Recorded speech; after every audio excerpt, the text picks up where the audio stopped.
This is a new chapter, gases state का chapter है, mathematical है टोटली, कंसेप्ट्स है बट मैथमेटिक्स ज्यादा है, कंसेप्ट कहानियां कम है, न्यूमेरिकल पॉइंट्स ज्यादा बनेंगे, अच्छे अच्छे क्वेश्चंस बनते हैं, पहला तो डायरेक्ट क्वेश्चन इससे आते हैं। दूसरी चीज क्या है, दूसरा इसका एक जो इम्पोर्टेंस है वो ये है कि इसका ठीक अगला चैप्टर जिसको हम लोग एनर्जेटिक्स बोलते हैं या थर्मोडायनेमिक्स एंड थर्मोकेमिस्ट्री बोलते हैं, it will B direct continuation of this chapter, ऐसा तुमको लगने वाला है, क्योंकि यहाँ जो जो तुम सीखने वाले हो most of the thing are going to be utilized in that next chapter which is thermodynamics and few more chapters also in future, क्योंकि याद करो ना मोल कंसेप्ट जब पढ़ा था पीवी इक्वल्स एनआरटी तो यूज करना स्टार्ट कर ही दिया था, है ना, तो वो चीजें आगे भी यूज होने वाली हैं डिफरेंट चैप्टर्स में, स्पेशली जो अगला चैप्टर है थर्मोडायनेमिक्स एंड थर्मोकेमिस्ट्री, वहां पर तो डेफिनेटली बहुत ज्यादा यूज होने वाला है। सो गैसीय स्टेट अच्छे से पढ़ना है क्योंकि डायरेक्ट क्वेश्चन भी आते हैं, इसको अच्छे से पढ़ना है क्योंकि अगले चैप्टर में काम आएगा। एक दूसरा इंपॉर्टेंस बताता हूं, मैं कई बार मेंशन कर चुका हूं, there are many chapters which are common in physics and chemistry, तो this is one of the chapter which is common in physics and chemistry. तो बहुत सारी यहाँ की सीखी हुई चीजें तुम फिजिक्स में यूज कर लोगे, फिजिक्स में सीखी हुई चीजें तुम यहाँ पे यूज कर लोगे, तो ये होने वाला है रेगुलरली, ठीक है। तो ऐसे बहुत सारे चैप्टर्स में बताऊंगा, तो gases state is one of them. Next chapter जो मैंने बोला कि थर्मोडायनेमिक्स एंड थर्मोकेमिस्ट्री है, that is also common, most of the part, many parts of that are common in physics and chemistry. So as a whole अगर मैं package बोलूं gaseous plus thermo, this is a common, these are common chapters in physics and chemistry, तो यहाँ की सीखी हुई चीज वहां की सीखी हुई चीज यहाँ पे यूज कर सकते हो सकता है यहाँ जो मैंने बताया हो सकता है फिजिक्स का क्वेश्चन सॉल्व करते वक्त तुम्हारे काम आए, ठीक है। And that's why yes this is a physical chemistry chapter, मैंने पहले भी बोला। So this track is going to cover all the chapters of your physical chemistry now. इसके बाद जितने चैप्टर्स मिल रहे हैं सब तुमको फिजिकल केमिस्ट्री के मिलेंगे। After the completion of physical chemistry तुम्हारा इनऑर्गेनिक कवर किया है, ठीक है। तो दैट्स वन थिंग। ना दूसरी चीज जो मैंने बोला, इस चैप्टर में न्यूमेरिकल क्वेश्चंस ज्यादा आने वाले हैं, तुमको न्यूमेरिकल एप्लीकेशंस देखने होंगे, तो अपनी सोच को उसी डायरेक्शन में आप लेके चले जाओ। कहानियां बहुत कम है केमिकल बॉन्डिंग में, यानी स्टोरीज, ये ऐसा हुआ, ये डेवलप किया गया, ये थ्योरी में मॉडिफाई की गई, यहाँ पर most of the time numericals चलने वाले हैं। या फिर एक और इम्पोर्टेंट चीज है जो मैंने पहले से थोड़ा थोड़ा बताना स्टार्ट किया है बट इस चैप्टर में बहुत ज्यादा यूज होगा एंड अगले चैप्टर में भी, तो ये चैप्टर एंड अगला चैप्टर में ग्राफ्स का बहुत ज्यादा यूज होने वाला है, तो वो चीज भी हम लोग यहाँ पे सीखेंगे अच्छे से। एटलीस्ट तीन इंपॉर्टेंट ग्राफ जो यहाँ पर इस चैप्टर में काम आने वाले, straight line graph, parabola and hyperbola, जो बार बार तुमको दिखेगा, उसके काम आएंगे इस चैप्टर में भी और अगले चैप्टर में। और ज्यादा ग्राफ्स की बात करेंगे जो 12th क्लास में जाओगे, केमिकल काइनेटिक्स का चैप्टर आता है, वहां थोड़े से और ग्राफ तुमको चाहिए, या फिर आगे केमिकल इक्विलिब्रियम वगैरह में भी थोड़े बहुत ग्राफ और एक्स्ट्रा तुमको सीखने पड़ेंगे। लेकिन यहाँ जो तीन इंपॉर्टेंट ग्राफ है वो तो सीखना ही सीखना है, that is straight line, parabola and hyperbola. अगर उधर कवर हो गया होगा फिजिक्स में तो बहुत अच्छी बात है, मैंने भी थोड़ा बहुत बताया है, but otherwise if you don't know that और if you have any confusion you can ask me. तो मोस्टली आज के लेक्चर में ही या अगले लेक्चर में हम लोग ग्राफ की पार्ट से भी रिलेटेड पहले तो सीखेंगे और उसके बाद फिर उसके क्वेश्चंस भी करेंगे, व्हिच इज वेरी इंपॉर्टेंट। तो गैसेस स्टेट में graph is going to be an integral part, it is going to be a very important part of this chapter, ठीक है। फिजिकल केमिस्ट्री में लगभग हम लोग अगर तुम पेरियोडिक टेबल और केमिकल बॉन्डिंग को मिला लेते हो, कुछ लोग नहीं मिलाते, कुछ लोग मिलाते हैं, जनरल केमिस्ट्री बोल के कर देते हैं, कभी इनऑर्गेनिक बोल देते हैं। If you include those two chapters also there are 15 chapters. Engineering वालों के लिए एक न्यूक्लियर केमिस्ट्री अलग से चैप्टर होता है जो उनको पढ़ाया जाता है, तो तुम्हारे लिए न्यूक्लियर फिजिक्स एक चैप्टर है ना, तो फिजिक्स में वो कवर हो जाता है। बट यहाँ पर जेई एडवांस में there is a chapter called nuclear chemistry which is also part of physical chemistry. उसके अलावा मैं जस्ट एक बार नाम बोल देता हूँ आगे, गैसेस स्टेट है, थर्मोडायनेमिक्स एंड थर्मोकेमिस्ट्री है, chemical equilibrium, ionic equilibrium, volumetric analysis जिसको रेडॉक्स रिएक्शंस भी कहते हैं, that will be the end of physical chemistry chapter of 11th class, ठीक है। 12th क्लास में जाओगे तो chemical kinetics, electrochemistry, solid state, solution and colligative property, surface chemistry, ये पांचों चैप्टर है। एडवांस में एक एक्स्ट्रा चैप्टर है nuclear chemistry which is not the part of NCERT, लेकिन तुमको पढ़ना होता है क्योंकि वो कॉमन है, न्यूक्लियर फिजिक्स अगेन वहां पर सिलेबस में है तुम्हारे फिजिक्स में, तो वो एक कॉमन है, वो एक्स्ट्रा पढ़ना पड़ता है for JEE advance.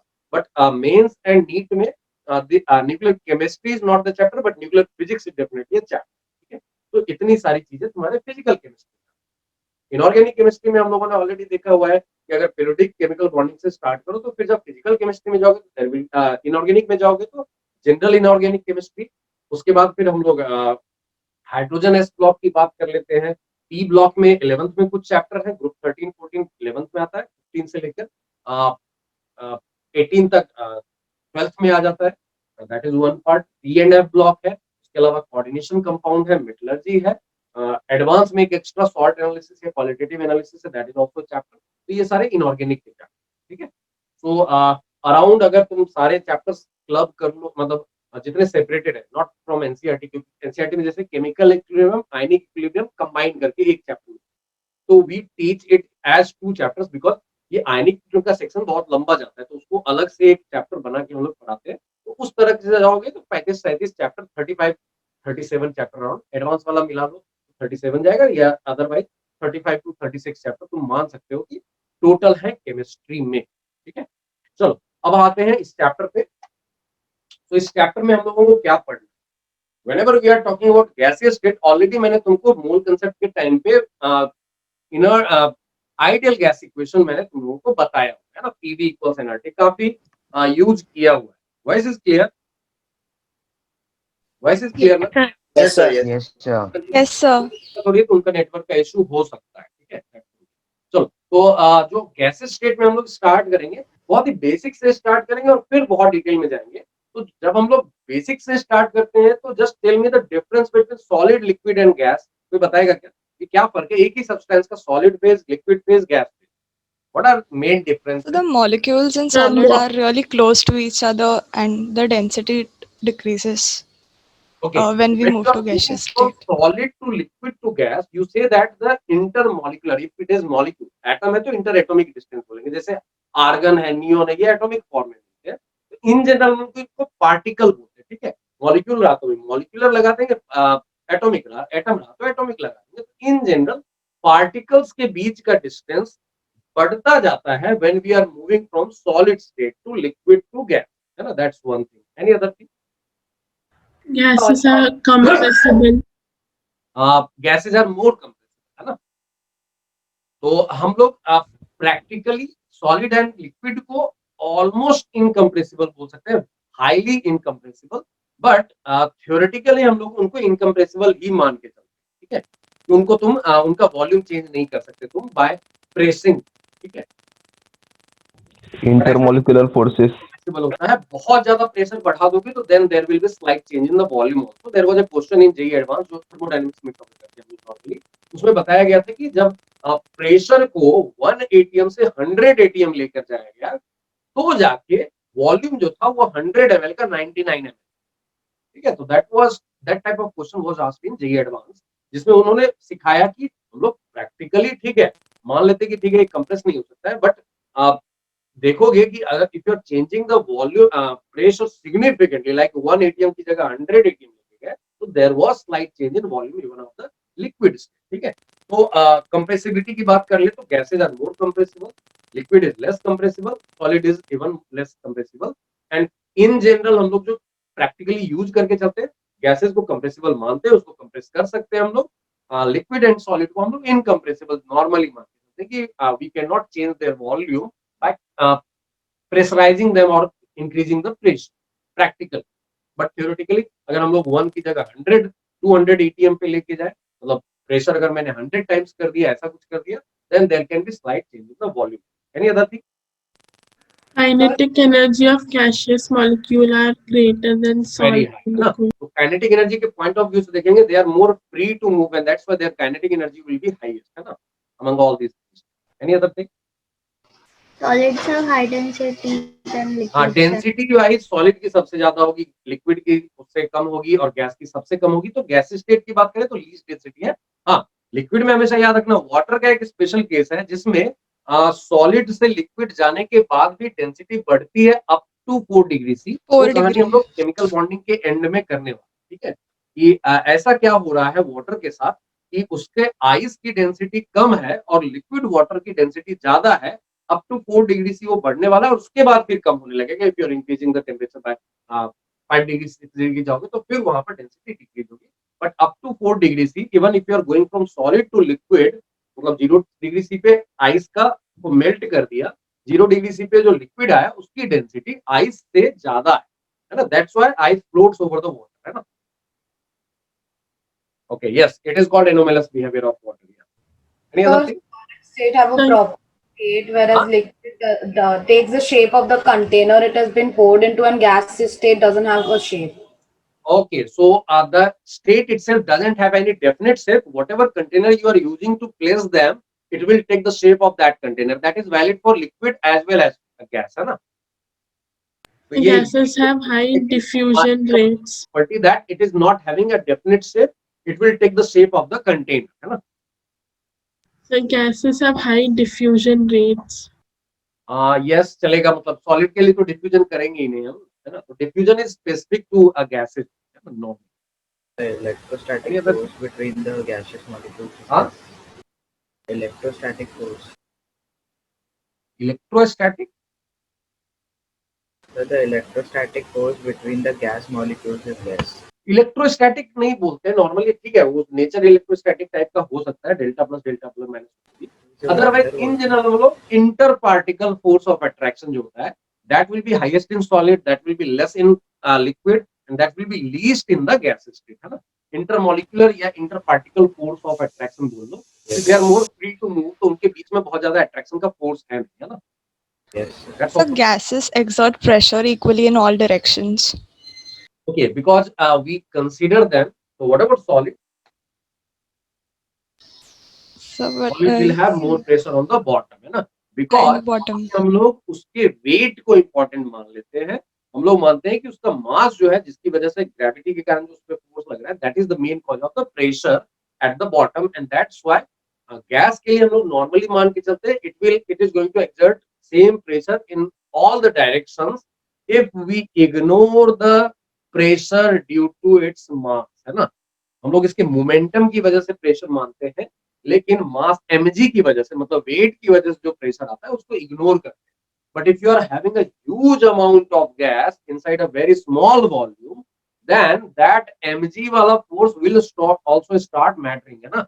That's why वहां पर बॉटम पे प्रेशर ज्यादा होगा, बाकी कंटेनर के डिफरेंट वॉल्स पे प्रेशर कम होगा. It can be observed by placing a huge amount of gas inside a very small volume.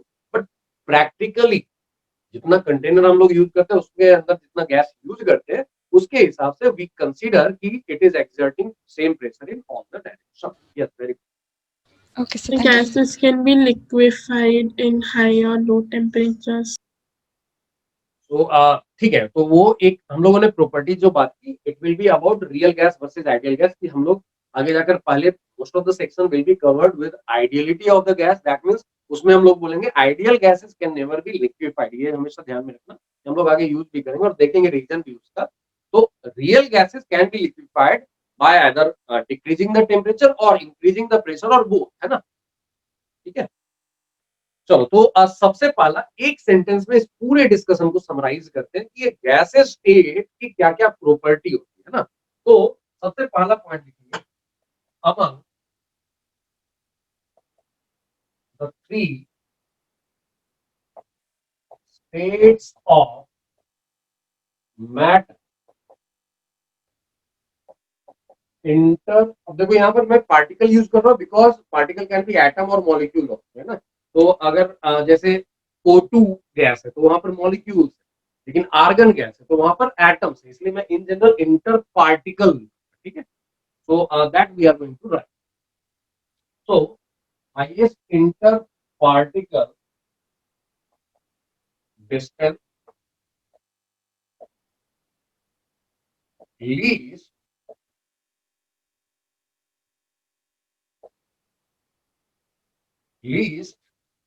Indefinite सिर्फ लिक्विड के लिए भी वैलिड है, लेकिन चूंकि हम लोग सिर्फ गैस स्टेट की बात कर रहे हैं तो उसके सारी प्रॉपर्टीज को हम लोग एक्सप्लेन कर रहे हैं. ठीक है, है ना, क्योंकि हाईएस्ट वॉल्यूम है. तो इतनी चीजें हम लोग बोल सकते हैं. इसमें से एक चीज जो मैंने अभी तक नहीं बोला था वो है ये वर्ड वॉल्यूम ऑफ स्टेट. ये बहुत ही इंपॉर्टेंट वर्ड हो जाता है जब हम लोग वॉल्यूम की बात करते हैं. We can talk about two type of volume, कि एक गैसियस फेज में जो मॉलिक्यूल्स है उन सबको पकड़ पकड़ के एक एक का वॉल्यूम ऐड करो तो that will be very small volume, है ना. मान लो मेरे रूम में जो एयर है उसमें से मॉलिक्यूल्स N2 के हैं, O2 के हैं, आर्गन के हो सकते हैं, CO2 के हो सकते हैं, वाटर वेपर हो सकते हैं। इन सब के मॉलिक्यूल्स जो है उन सब को पकड़ के अगर मैं उन मॉलिक्यूल्स का सिर्फ वॉल्यूम देखूं तो that will be very small. But when we are saying volume of state, that means it is the volume of the container in which the gaseous sample is placed. Is it okay? Yes, sir. Yes, sir. So that's why volume of state is highest, but with given mass या given number of molecules, ये जो ratio है वो least हो जाएगा ना, क्योंकि volume of particles her phase में सेम ही है, लेकिन वॉल्यूम ऑफ स्टेट जो है वो हाईएस्ट हो गया, तो ये रेशियो लीस्ट हो जाएगा ना। Is it okay? तो यहीं पर एक नीचे नोट में लिख लो। Okay, note it down. So when you say that the volume of state implies the volume of the container, that doesn't really become the actual volume now then. वही actual volume का मतलब क्या? You are talking about volume of the particles only, then that will be very less volume. But gas के लिए जब हम लोग volume of gas कहेंगे, it is simply stating that we are talking about volume of the state, and that means the volume of the container, है ना। तो हम लोग क्या कर रहे हैं कि वो पूरे वॉल्यूम में मूव करने के लिए फ्री है। तो whenever we will be talking about volume of a gas, it is the volume available for its free motion. And जैसे ही मैंने गैस को इस रूम में रख दिया, it is having the whole volume of the room available for its free motion, है ना। Yes. ठीक है, that's why whenever we will be mentioning volume of gas और volume of state, it will imply that we are talking about volume of the container in which it is placed, है ना। Okay, sir. Solid को मैं यहाँ रख भी दूं, मान लो ये बॉटल मैंने यहाँ रख भी दिया, it is not going to move in this room, है ना। तो सॉलिड में this ratio will be highest, liquid में थोड़ा सा कम होगा, थोड़ा सा फैलता है वो, है ना। मैं यहाँ पर गिरा दूंगा तो it will take slightly more volume, है ना। बट गैस फेज में इट इज गोइंग टू, जितना बड़ा वॉल्यूम दे दो उतने में वो ऑक्यूपाई कर लेगा, because it will have the complete volume of the container in which you are placing it for the free motion of its molecule, है ना। Yes, sir. So can you please re-explain that about the least ratio volume of particles? जैसे मान लो if you assume, ऐसा होता नहीं, but if you assume these are gaseous molecule, ठीक है, तो थोड़ा साइड होके मैंने रखे हैं यहाँ पे, these are gaseous molecule, तो इनका टोटल वॉल्यूम क्या होगा? इसका वॉल्यूम जितना दिख रहा है प्लस इसका वॉल्यूम प्लस इसका वॉल्यूम, है ना। ठीक है, Yes, sir. तो that is volume of particle, ठीक है। लेकिन अभी मैं छोड़ दूं और ये अगर गैसेस मॉलिक्यूल होंगे ना, ये पूरे रूम में मूव कर रहे हैं, ठीक है। हाँ sir. So then this volume of state means is the volume of the whole room in which these molecules are moving freely, है ना। Okay. तो इनका अपना वॉल्यूम देखो बहुत कम है ना, इतना ही है, इकट्ठा कर दिया तो देखो इतना ही हो गया ना, हाँ sir. वॉल्यूम। लेकिन जब हम लोग इसके फ्री मोशन के लिए अवेलेबल वॉल्यूम बोलते हैं, तो that is the volume of the complete room available, है ना। ठीक है, Yes. Volume of particles that is this much of, but whenever we are talking about volume of state, the room और the container in which you are placing those particles, that volume will be called the volume of state. ठीक है, Okay sir. Thank you. Sir, हाँ जी, sir, volume of state solids और liquids के लिए भी होता है?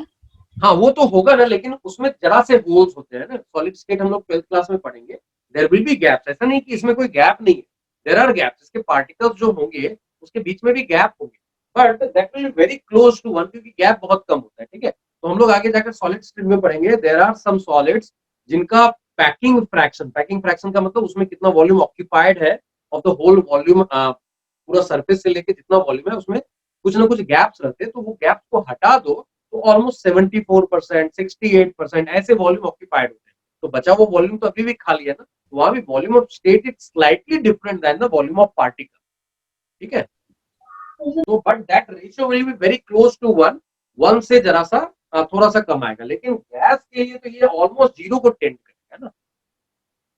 सर, हाँ जी, अगर हम नाइट्रोजन गैस का एग्जांपल लें, तो अगर हमने उसको एक कंटेनर में रखा है and if we open it up, then वो पूरा मतलब फैल जाता है हर जगह पे, तो volume of particles upon volume of state उस पर लागू होगा। ऑलमोस्ट जीरो के बराबर बोल देंगे, क्योंकि volume of state is almost tends to infinity जैसा हो गया। ओके सर, सो ये जो मैंने एग्जांपल बोला वो सही है ना? हाँ, मतलब you are decreasing the even this ratio, है ना। जब ये रूम में है तो it is occupying the volume of the room, so that ratio is very less.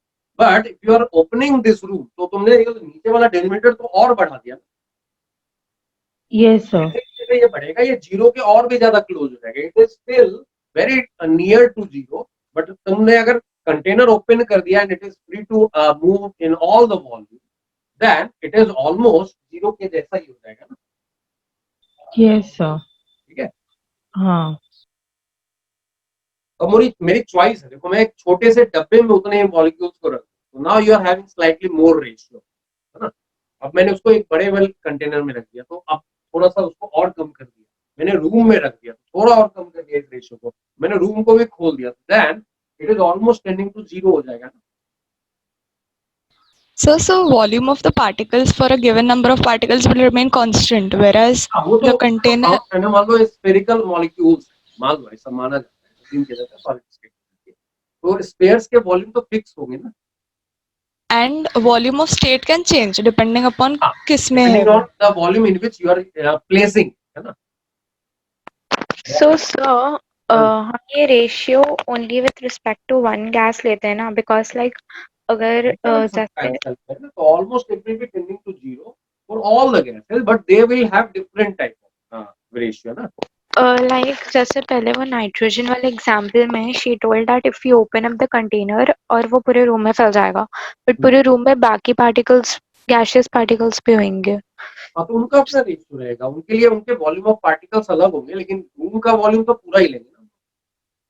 Okay, so if you are placing multiple gases in the same room, for every individual gas the volume of state is same, and that is the volume of the room, है ना।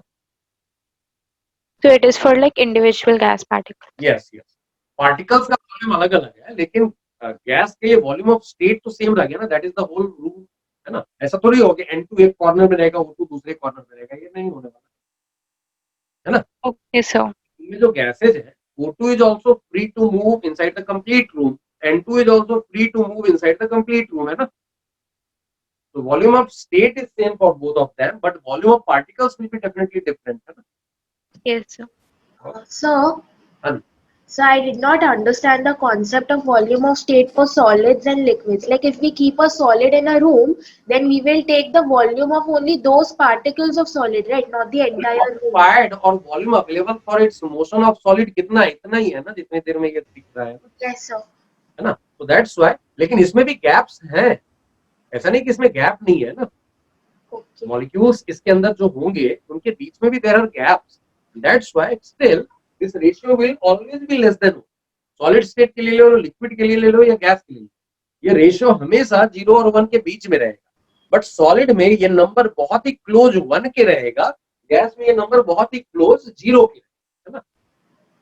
Yes, sir. ठीक है। Yes. Okay, let's move to next topic. अब देखते हैं कि अब जो हम लोग बात करने वाले हैं, we are going to talk about ideal gases, जिसकी बात हम लोगों ने मूल कंसेप्ट में जरा सी की थी। अब उसी की थोड़ी सी डिटेलिंग करेंगे, उसमें थोड़े और वेरिएशन देखेंगे, इंक्लूडिंग ग्राफिकल क्वेश्चंस वगैरह, वो सब देखने वाले हैं। और उसी की बेसिस पर बहुत सारे सेक्शंस चलेंगे। फिर जाके at the end of the chapter हमारा एक पूरा सेक्शन चलेगा रियल गैसेस में, मतलब आइडियल गैस में जो अजम्पशंस लिए गए उन अजम्पशंस को हटा दिया, रियलिटी में ये assumptions वैलिड नहीं है, then we need to modify our ideal gas equation of, ठीक है। but that will be the last section of this chapter, ठीक है। उसके पहले पूरे टाइम देखोगे हम लोग यहाँ पर आइडियल गैस की बात करेंगे।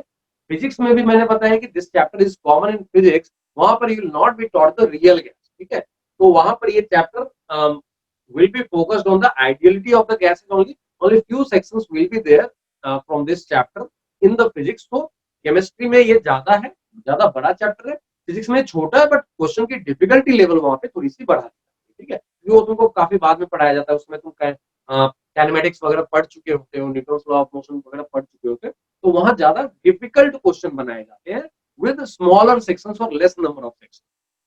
फिजिक्स में, केमिस्ट्री में you will be having more number of sections but easier question, ठीक है। चलो आगे बढ़ते हैं। Next we move to ideal gas equation. So we are Excuse me, sir. हाँ जी। Sir, can you please make us write the definitions of volume of particle and volume of state? Volume of particle is the volume occupied by the particle. Volume of state क्या है ये मैंने यहाँ लिखा हुआ है, इसमें अलग से क्या लिखना है? Yes, sir, got it. Thank you. Now, अब हम लोग बात करते हैं आइडियल गैस इक्वेशन। तो सबसे पहली बात, whenever we are treating any gas as an ideal gas, it is a theoretical concept, imaginary concept. Ideal gas होता ही, but many gases for a very large range of temperature and pressure behave very close to ideal gas, and that's why practically हम लोग इसको काफी time तक use करते हैं। ठीक है, सो फिजिक्स में जैसा मैंने बताया तुमको रियल गैस पढ़ाया ही नहीं जाएगा। केमिस्ट्री में हम लोग आइडियल गैस पे most of the section cover करेंगे और एंड में सेक्शन पढ़ेंगे कि if you are talking about real gas, जो भी थोड़ा बहुत डेविएशन हो रहा है आइडियलिटी से, वो अगर इंक्लूड करें तो what are the points we need to cover, what will be the modification in the equation we need to make, है ना। तो इस तरह की चीजें हम लोग एंड में पढ़ेंगे, which will not be taught to you in physics, क्योंकि वहां पर वो सिलेबस में नहीं। बट आइडियल जब हम लोग मानते हैं तो एक एक्सट्रीम थ्योरेटिकल अजम्पशन होगा। What is that assumption? Whenever we are talking about some ideal gas, it means, जिसमें मैंने बोला था, अभी देखो याद करो, इंटर पार्टिकल डिस्टेंस मैंने बोला था हाईएस्ट होता है ना, वहां पर हम लोग बोलते हैं इंटर पार्टिकल डिस्टेंस जो है उसको इनफाइनाइट मान लो, उनके बीच में एक्सट्रीम डिस्टेंस है, उनके बीच में कोई फोर्स नहीं है, वहां पर लीस्ट बोला था, यहाँ पर हम लोग जीरो बोलते हैं। एग्जैक्ट, ठीक है, is it okay? Yes sir. चलो, तो हम लोग क्या बोलेंगे, दो चीजें, दो अजम्पशंस लिए गए हैं। पहला है कि इनके बीच का inter particle force of attraction जो है उसको जीरो मान लिया जाता है, दैट इज वन थिंग। और दूसरी चीज जो है कि अगर हम लोग बात करें कि इसमें जो वॉल्यूम ऑक्यूपाइड है, जो हम लोगों ने बोला था volume of particle by volume of state, उसको लीस्ट बोला था और बोला बहुत क्लोज टू जीरो है, यहाँ पर हम लोग बोलते हैं that is exactly equal to, मतलब वॉल्यूम ऑफ पार्टिकल कुछ है ही नहीं, उसको जीरो मान, ठीक है। सो सबसे पहली चीज हम लोग बोलेंगे, ठीक है, तो ये दोनों बहुत ही एक्सट्रीम लेवल के अजम्पशन है रियल लाइफ में। You know that it is not exactly zero, ये दोनों चीजें एग्जैक्टली जीरो नहीं है, तो कुछ ना कुछ लेंगे। That's why we will have a different section जहां पर हम लोग रियल गैसेस की बात करेंगे जिनमें इन दोनों अजम्पशंस को हटाया, ठीक है। But right now most of the section हम लोग कवर करने वाले हैं, एंड नाउ उसकी बेसिस पर जो गैसेस का बिहेवियर होता है उसको जो इक्वेशन कवर करता है that is called ideal gas equation, जिसकी बात हम लोगों ने मूल कंसेप्ट में ऑलरेडी की है, पीवी इक्वल्स एनआरटी, है ना। सो वो क्या है, सिंपल सी चीज है, P into V equal n into R into T, ठीक है। और इसमें कौन सी चीजें क्या है मैंने बताया हुआ है ऑलरेडी, जैसे मैं लिख देता हूँ एक करके। तो here T is temperature and Kelvin। हमेशा याद रखना है कि whenever you are having capital T used in any equation in physics and chemistry, it is temperature in Kelvin। Degree C में लेने की गलती मत करना, मिस्टेक हो जाएगा। R is the universal gas constant बोला जाता है, इसके वैल्यूज मैंने पहले बताया, फिर से मैं रिपीट करूंगा यहाँ पर। This is called universal gas constant, और सिंपली गैस कांस्टेंट भी लिखा रहेगा, gas constant. This is moles of gaseous particle। This is volume of state or volume of container। Actually इस वॉल्यूम को हम लोग क्या बोलते हैं, it is volume available for the free motion of the particle, ठीक है। बट वी नो दैट कि आइडियल गैस में दोनों चीजें सेम है, क्योंकि वॉल्यूम ऑफ पार्टिकल को हम लोग इग्नोर कर देते हैं, तो सारा का सारा वॉल्यूम जो है that is available for the free motion of the particle. This is जो वॉल्स पे प्रेशर एक्सर्ट किया जाता है that is the pressure exerted bye gases particle. Note it down, कहीं डाउट रहे तो पूछ लो। Sir, what have you written the volume of? Yeah, volume of container। Sir, what is the value of R? वो बताऊंगा मैं अभी, ठीक है। I'll tell you what is the value of, but ये तो मोल में पढ़ाया है ना मैंने। I'll repeat it, but it was taught to you in the mood. Sir, can you explain why volume of a particle is zero in the first statement? It is the assumption. It is not exactly zero in real cases. We are assuming the extreme case कि we are चूंकि ये negligible है, we are calling it zero for ideal. Okay. In actual, it is not zero. It is very less than the volume of the container. And यहाँ पर ideality करने के लिए एक extreme case लेना पड़ेगा, तो we are considering it to be zero. ठीक है? Okay, sir. In actual, it is not zero. It is negligible. Like if you are having 1000 ml, तो उस volume of particle will be maybe 0.0000001 ml. ऐसा रहेगा, तो उसको ignore कर सकते हैं ना 1000 के सामने. ठीक है? तो सर अगर हम आइडियल गैस इक्वेशन अभी इसका टॉपिक चल रहा है, इसको हम अज्यूम करेंगे सर, भले कोई भी पटांग स्टेटमेंट हो. Calling a gas to be ideal, है ना? Okay? Okay, sir. So, हाँ जी. the pressure by the gas particles is on the container, right? On the walls of the container. Yes. Done. Now, एक एक करके सारे terms की बात कर लेते हैं. T, N, V, P and this R. ठीक है? ये सब जो यूज हुए हैं यहाँ पे, इनकी बात करो. So whenever we are talking about temperature in Kelvin, so T is temperature Kelvin. तो तुमको जो दिया जाता है नॉर्मली डिग्री सी में अगर दिया हुआ है, तो we know that this will be, अगर मान लो स्मॉल t को मैंने बोल दिया टेम्परेचर इन डिग्री सी, है ना, सेल्सियस में अगर है, then we say t is nothing but small t plus 273.15. ये एग्जैक्ट जाने के लिए ऐसा है, बट अदरवाइज नॉर्मली 273 प्रैक्टिकली चलता है. ठीक है? प्रैक्टिकली हम लोग जो यूज करेंगे t plus 273 से चलेगा. मान लो किसी ने बोला 27 डिग्री सी, तो हम लोग उसको 300 केल्विन लेके चल दें. ठीक है? That's one thing. But difference in temperature जो होता है that will be same for Kelvin और डिग्री. तो डेल्टा टी उसको बोलेंगे, that will be equal to delta of T. ये भी हमेशा याद रखना. जैसे मान लो 27 डिग्री सी और 0 डिग्री सी में कितने डिग्री सी का फर्क है बताओ? 27. Sir, can you repeat the question? 27 degree C का फर्क है ना? Sir, can you please repeat the question? What I am saying, if you are having 0 degrees and if you are having 27 degrees, so या फिर उल्टा लिखना 27 degrees and minus 0 degrees, that is 27 degrees है ना? Yes. दोनों का बीच का difference. अब इसी को जरा कन्वर्ट कर लो केल्विन. तो 27 डिग्री सी को क्या बोलेंगे? 300 kelvin.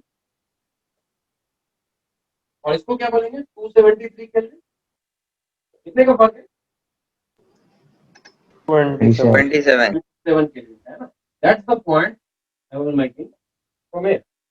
That temperature individual, if you are talking about a gas is at 27 degrees C, then we need to use the temperature in Kelvin. So we'll convert that 27 into Kelvin and that will become 300.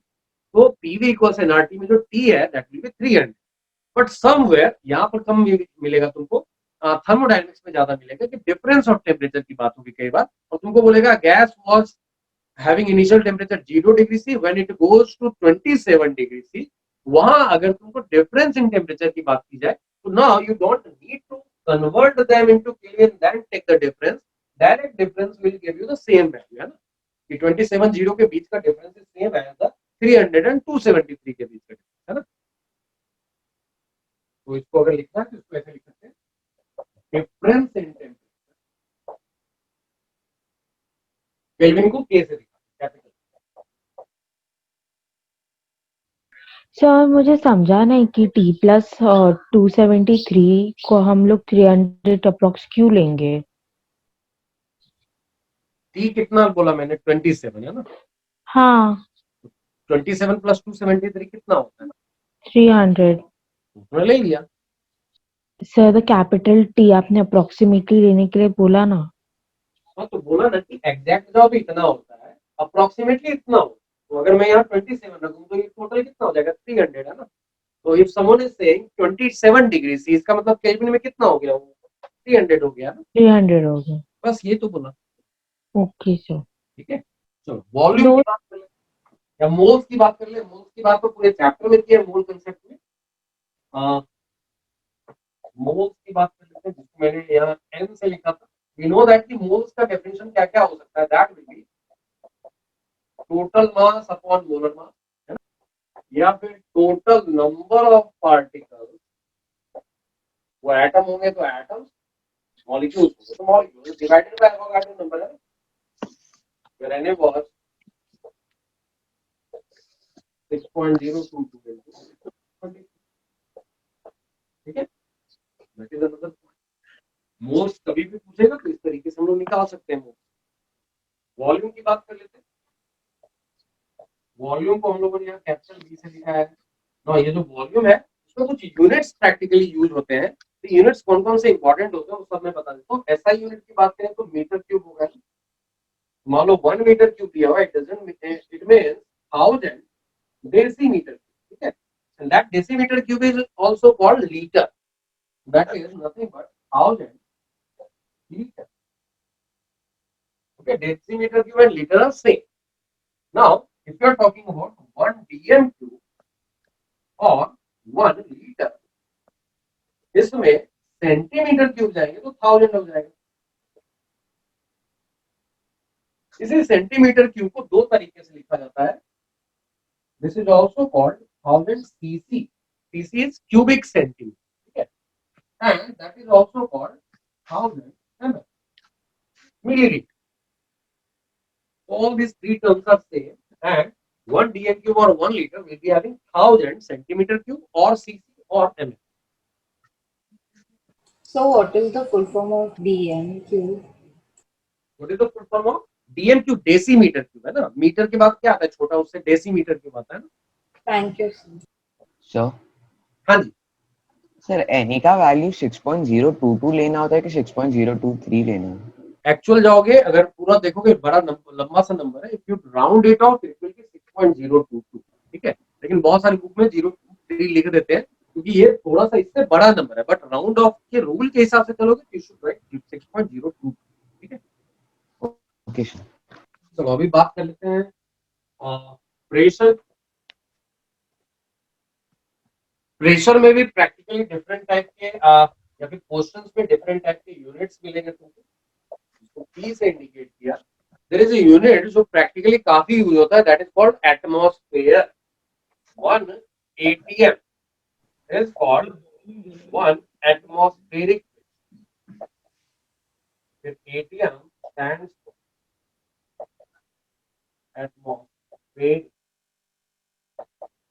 pressure और at sea level। ठीक है, तो सी level पे जितना pressure होता है उसी को 1 atm बोल देते हैं। एंड अगर इसकी एसआई यूनिट में जाएंगे या फिर एसआई यूनिट में जाने से पहले एक और यूनिट है which is very close to this unit but slightly different, इसको हम लोग इतना बार बोल देते हैं 1.013 बार। ठीक है, ये दोनों number same. So this will be equal to 1.013 into 10⁵ newton per metre square. या तो प्रेशर क्या बोलते हैं, फोर्स अपॉन एरिया है ना। तो फोर्स जब लेते हैं तो फोर्स की यूनिट न्यूटन और एरिया की unit metre square. That's why ऐसा unit is newton per metre square. But in the name of another scientist called Pascal, इसी यूनिट को पास्कल भी बोला। तो this is also written as 1.01 into 10⁵ pascal. There is another unit, इसके बारे में आगे और हम लोग डिटेल में डिस्कशन करेंगे, बट अभी के लिए बहुत डेफिनेशन बेसिस पे चल रहा है, इसलिए मैं डेफिनेशन बेसिस पे समझा देता हूँ कि ये जो पूरा एटमॉस्फेयर है वो जो सी लेवल पे प्रेशर एक्सर्ट करता है, same pressure can be exerted by simply a 76 centimetre column of mercury. ठीक है, क्या बोला मैंने, समझ में आया? The pressure exerted by the whole atmosphere over the sea level will be same as the pressure exerted by just a 76 centimeter column of mercury, Hg. ठीक है, that's why this atm, 1 atm is also called 76 centimetre Hg। Okay, तो इसका double अगर लिख दिया जाए, कहीं मान लो लिखा हुआ है 152 centimetre Hg, that means we are talking about pressure of 2 atm। Okay, sir can you repeat this again? आप फिर से बोलो। सर ये मर्क्यूरी वाले में अपन एरिया की बात क्यों नहीं करते, मतलब सिर्फ हाइट की बात करते कि 76 mm ऑफ प्रेशर क्या Hg। होता है? Pressure is force per unit area, तो एरिया हैज बिकम इररिलेवेंट ना। सो क्यों मान लो टोटल फोर्स 10 लगा रहा है 2 वाले एरिया, तो प्रेशर 10/2 लिखेंगे, है ना। यस अगर तुमने 4 एरिया ले लिया तो उसमें 20 का फोर्स लगेगा, तो force will be multiplied because of weight. अगर तुमने इतना मान लो ऐसा कॉलम लिया है तो एरिया कम है, तो इतने में इतना मास आ रहा है। तुमने अगर डबल ले लिया है तो एरिया बढ़ा है तो फोर्स भी डबल हो जाएगा ना।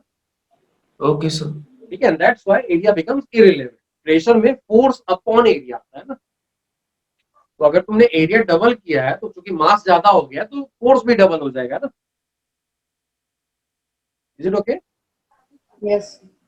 So 76 centimeter can also be called 760 mm। Sir वो 76 सेंटीमीटर, वो अपने सेंटीमीटर क्यों कंसीडर किया, फिर से बता सकते हो, वो नहीं समझा। This is the height of mercury column which is going to exert 1 atm pressure over the sea level। ठीक है, मतलब सी लेवल पे अगर मैं सिर्फ 76 सेंटीमीटर Hg का कॉलम ले लूं, area is whatever it is irrelevant, but मैंने अगर एक ऐसा कॉलम तैयार कर लिया which is of height 76 centimetre, उसके मास की, उसके वेट की वजह से जो प्रेशर पड़ने वाला है it will be same as 180। Okay, इसकी डिटेलिंग आगे करने वाले। हाँ, तो सर एक रिक्वेस्ट है, टॉर क्या होता है, इसी MMHg को अगेन एक साइंटिस्ट थे टॉरिसेली, उनके कंट्रीब्यूशन के कारण इसी MMHg यूनिट को टॉर भी बोला। So this is also called 760 torr। Torr is in the name of another scientist called Torricelli। ठीक है, तो उनके नाम से इसको टॉर भी बोलते हैं। So these are the units। Sir हाँ जी, एक रिक्वेस्ट है, बोलो। आप ना जब बोर्ड की तरफ फेस करके कुछ बोलते हैं, एक्सप्लेन करते हैं, उसका मैं कुछ एग्जैक्टली, रिपीट कर देता हूँ वापस इधर आके। ठीक है, यस सर। चलो इसको नोट कर लो। सर हाँ जी, सर इतने सारे यूनिट में से एसआई यूनिट कौन सा है? ऐसा यूनिट तो हमेशा ये रहेगा ना, these two are।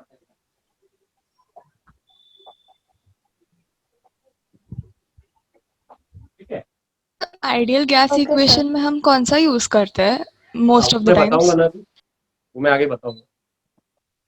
सर मैं बता देता हूँ कि पहली बात, जो प्रैक्टिकली एसआई यूनिट तो न्यूटन पर मीटर स्क्वायर और पास्कल है, बट प्रैक्टिकली जो सबसे ज्यादा यूज होता है वो एटीएम में 0.5 एटीएम, 2 एटीएम, 3 एटीएम ऐसा कुछ लिखा रहेगा। बट उसका मतलब क्या है, या फिर जब हम लोग एटीएम में यूज करना सीखेंगे आइडियल गैस इक्वेशन को, तो फिर अगर मान लो उन्होंने प्रेशर किसी और यूनिट में दे दिया तो we need to convert that into ATM, है ना। तो इसके लिए मैंने कन्वर्जन दिया। कन्वर्जन में क्या क्या बोला है, ATM is practically frequently used unit, ये ऐसा ही यूनिट नहीं है। वो एटीएम क्या है, 1 ATM is nothing but atmospheric pressure at sea level. ठीक है, दैट्स वन। नाउ उसी से बहुत ही क्लोज एक दूसरी यूनिट है बार, तो ऑलमोस्ट क्लोज है बट देखो 1.013 का फैक्टर है, very close to 1 but not exactly 1, तो ये जरा सा छोटा यूनिट है। तो 1 एटीएम में एक से थोड़ा सा ज्यादा बार हो जाता है, दैट इज अनदर यूनिट।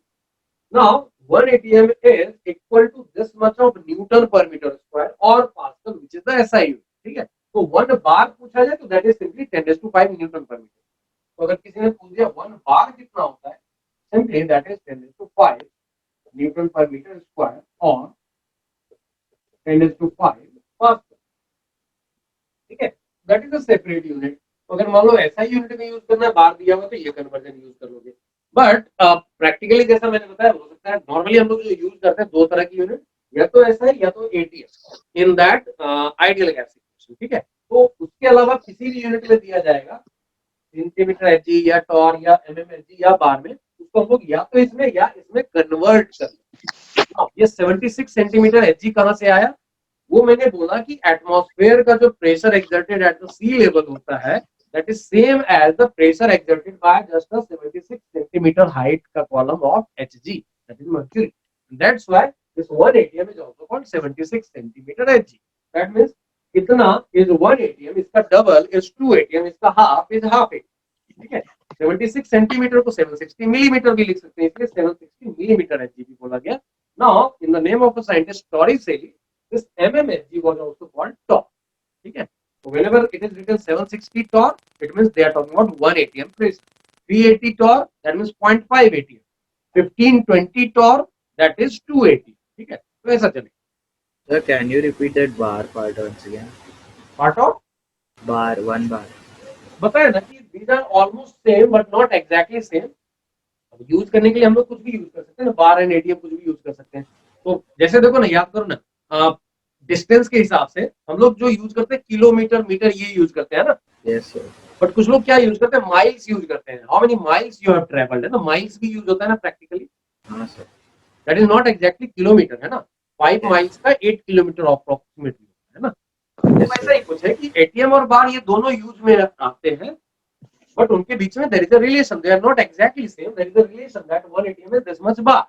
ठीक है, तो आइडियल गैस इक्वेशन यूज करते वक्त जैसा मैंने बताया कि will be using this one और this one. So whatever other unit has been given to you, it has to be converted into this one or this one, है ना. That's why all this conversion is given.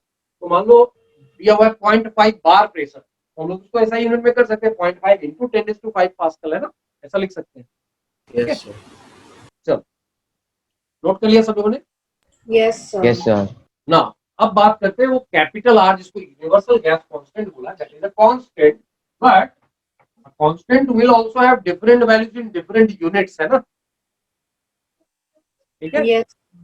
मान लो मैंने बोल दिया है एक constant है, but if it is having some unit, तो different unit will give you different constant, है ना. Yes, sir. Different value of the constant. That's why ये जो आर है तो मैंने बोला यूनिवर्सल गैस कांस्टेंट, तो it has different value for n different units. ठीक है, तो सबसे पहली चीज n SI unit. SI unit का मतलब क्या है, pressure Newton per metre square और पास्कल में है, वॉल्यूम मीटर क्यूब में है, टेम्परेचर केल्विन. अगर ये सब तुमने यूज किया है तो R का वैल्यू जो आता है 8.314 आ जाता है. अब ध्यान से देखो, R को अगर हम लोग देखें यूनिट वाइज देखें तो PV/N into T आएगा, है ना. तो इसकी यूनिट में हमेशा नीचे NT है, दैट मींस पर मोल पर केल्विन आएगा, ऊपर जो P into V है.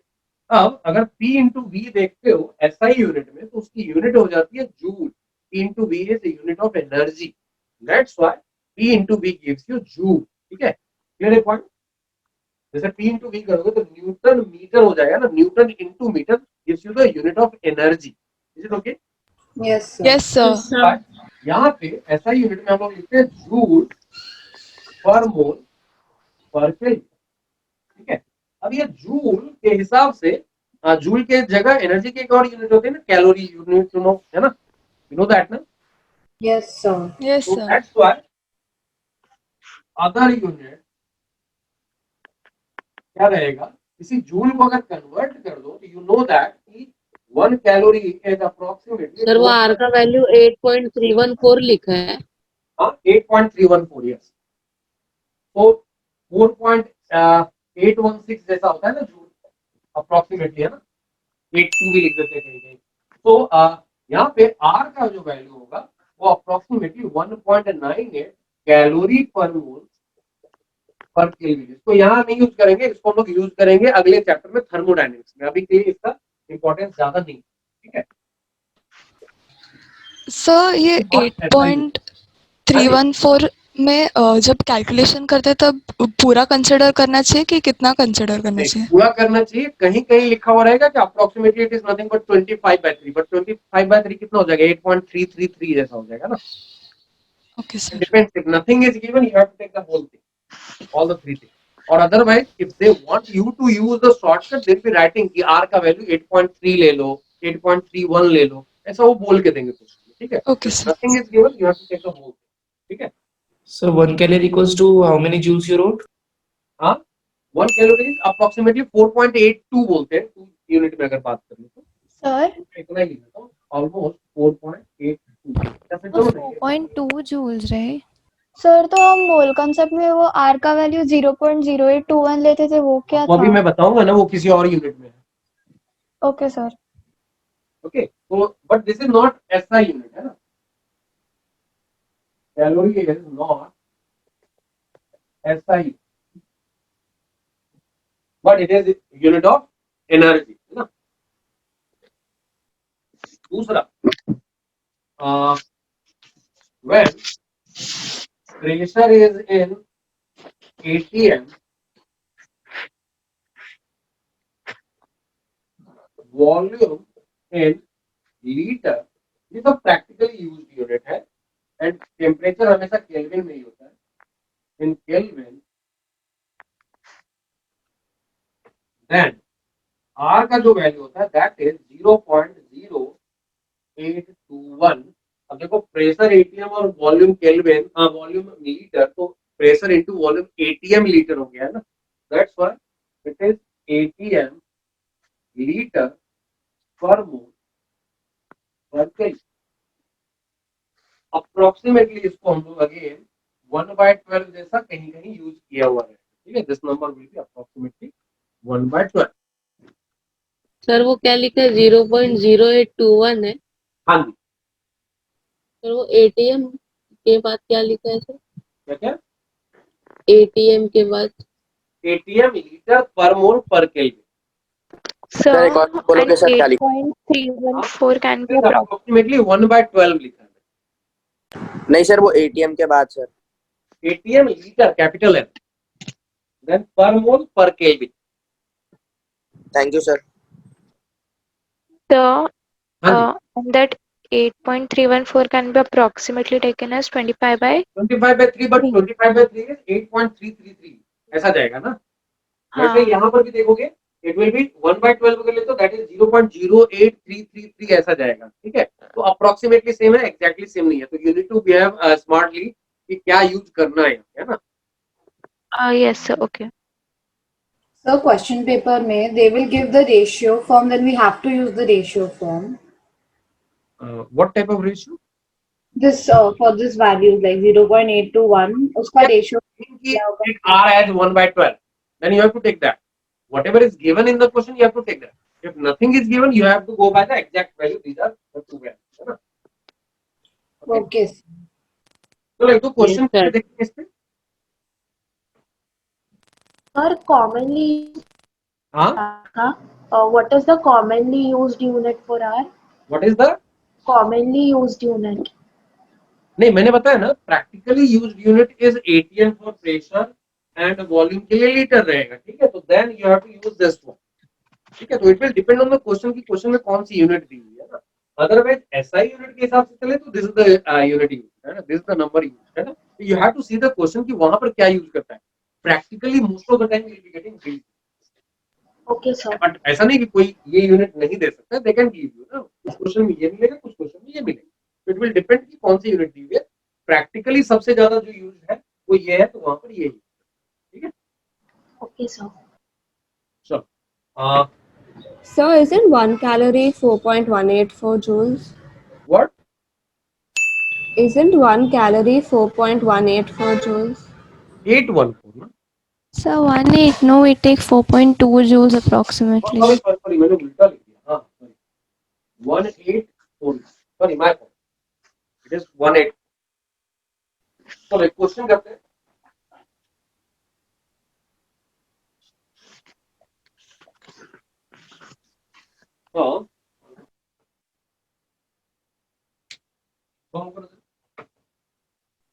सर. हाँ जी. सर, कंटेनर वाई का टेम्परेचर 127 डिग्रीज है. हाँ जी. Thank you sir. Sir difference के बाद क्या लिखा है sir? Calculate the pressure difference between containers Y and X in ATM. So I say answer 21.34. No. 60.75.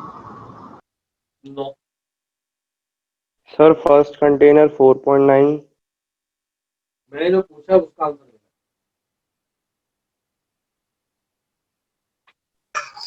Sir 8 difference.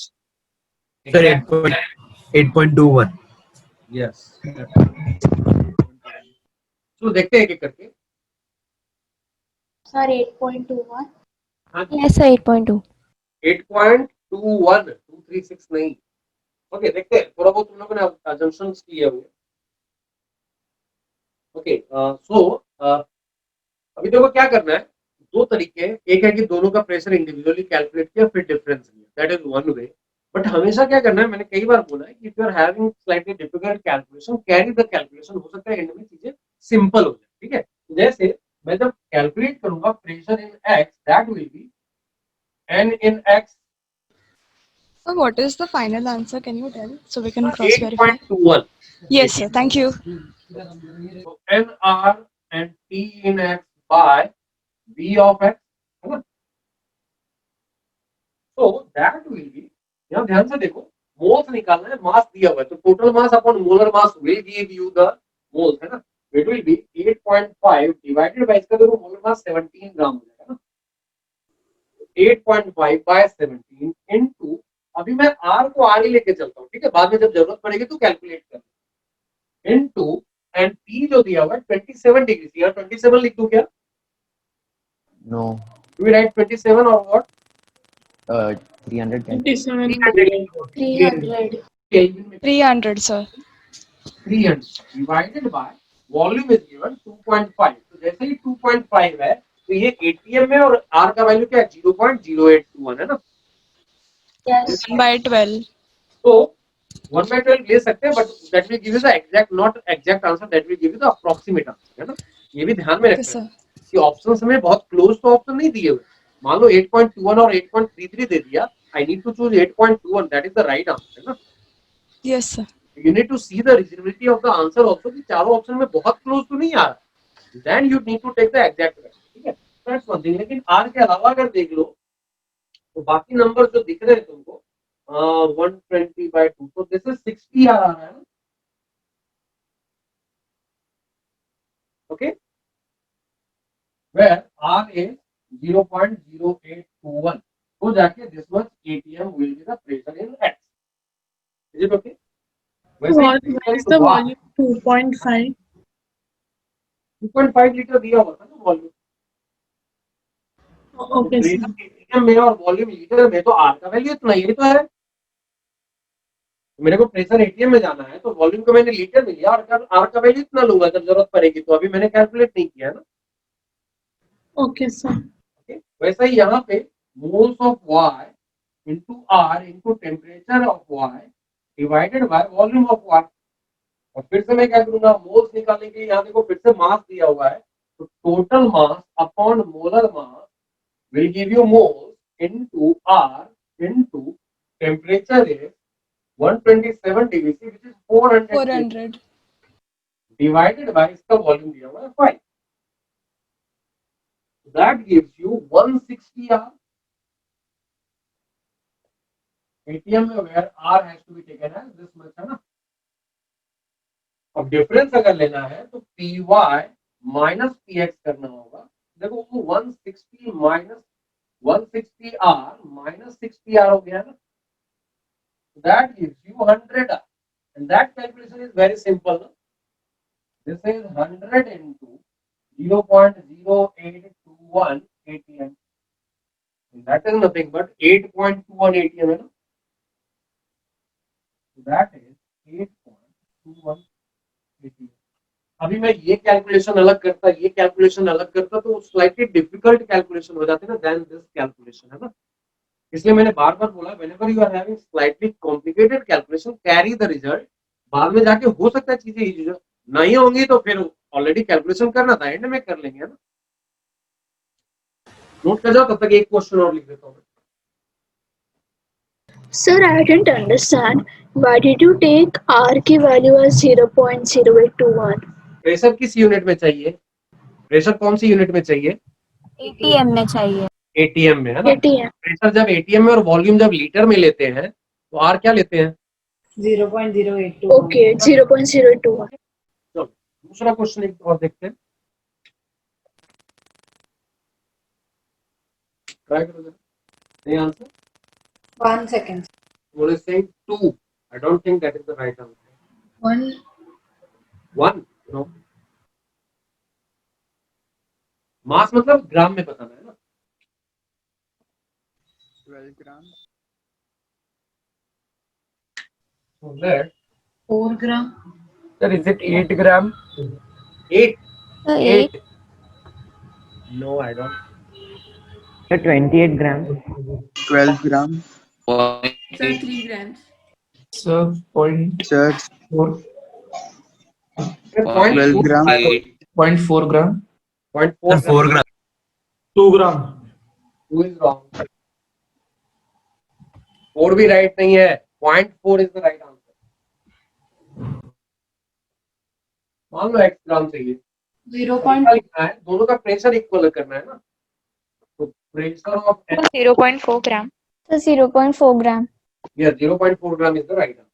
तो प्रेशर के लिए क्या लिखते हैं, n of H2 Yes, sir, 0.4 gram. R into temperature of H2 by volume of the H2 वाला container है ना, that will be equal to moles of N2 into R into temperature of N2 by volume of the container in which N2 is placed, है ना। इसी को तो बराबर करना है। इसमें क्या है, यूनिट सेम रखते हुए तो यहाँ मोल्स ऑफ H2 और R कैंसिल आउट हो जाएगा, इनटू टेम्परेचर इज पहले वाले का 273 है ना, and divided by volume is 1.5, that will be equal to दूसरे वाले का मोल्स देखो कितना हो जाएगा, टोटल 3.213 liters ना The hydrogen 3 liters. Sir, hydrogen का 3 liters है volume. 3 लीटर यहाँ पर 3 divided by 10⁻23 into R into इसका टेम्परेचर इज 546 लिखना होगा ना, and whole divided by this one is 1.5। तो R कैंसिल हो रहा है, इससे ये 2 टाइम्स कैंसिल हो रहा है, इससे ये 2 टाइम्स कैंसिल हो रहा है, तो एंड ये 1/20 हो गया। तो यहाँ से if you solve it, moles of H2 जो आ रहा है वो देखो क्या क्या दिख रहा है, 1/20 रह गया वहां पे, N2 इससे उधर 2 टाइम्स गया, डिवाइडेड बाय इनटू एक बार और आ जाएगा, क्योंकि इधर से 2 आएगा तो उधर हाफ हो जाएगा, इनटू 2 हो जाएगा। सर वो 5 क्या लिखा है? 546 ना, क्योंकि 273 डिग्री सी को भी केल्विन में कन्वर्ट करना होगा ना, so that is 1/5, that is 0.2, ये मोल्स हो, तो मास ऑफ H2 कितना हो जाएगा, this is will be 0.2 into 2 gram molar mass को मल्टीप्लाई करें।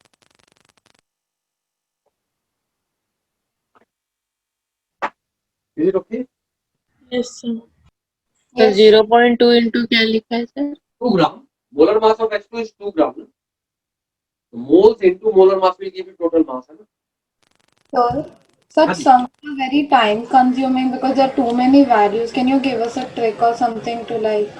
These are the tricks ना, 273 यहाँ पे कैलकुलेशन किया क्या मैंने, यहाँ से ये 2 टाइम्स, ये 1/20, ये 3 जाएगा तो अगेन 2 टाइम्स, इसमें कौन सा टाइम लगा। Okay, thank you sir. ठीक है सर, कुछ वैल्यूज याद भी हो जाएंगे ना सॉल्व करते हुए। कौन से वैल्यू, ये वैल्यूज याद करने की जरूरत नहीं है, फिर वो माथे का लोड बढ़ेगा। नहीं सर, ये नहीं, जो बेसिक वैल्यूज कॉमन होते हैं। हाँ वो तो ठीक है, वो तो प्रैक्टिस करते हैं। चलो डन। Yes, sir. चलो तो आज का क्लास यहीं पे एंड करेंगे। नेक्स्ट डे हम लोग क्या करेंगे, इसी को आगे कंटिन्यू करेंगे। Will be talking about density of gas, then experimentally कुछ लॉज आए थे जिनकी बेसिस पे आइडियल गैस आया। मैं उल्टा बताता हूँ, पहले आइडियल गैस बता देता हूँ, फिर उन सारे लॉज को सर एक वेरीफाई। बार 546 कैसे आप बता दो। टेम्परेचर कितना है यहाँ, 273 डिग्री सेल्सियस। क्या हम लोग डिग्री सी में यूज करते हैं फॉर्मूला में टेम्परेचर, या केल्विन में करते हैं? केल्विन। केल्विन में कैसे कन्वर्ट करते हैं? T plus 273 इसमें 273 ऐड करेंगे कितना होगा?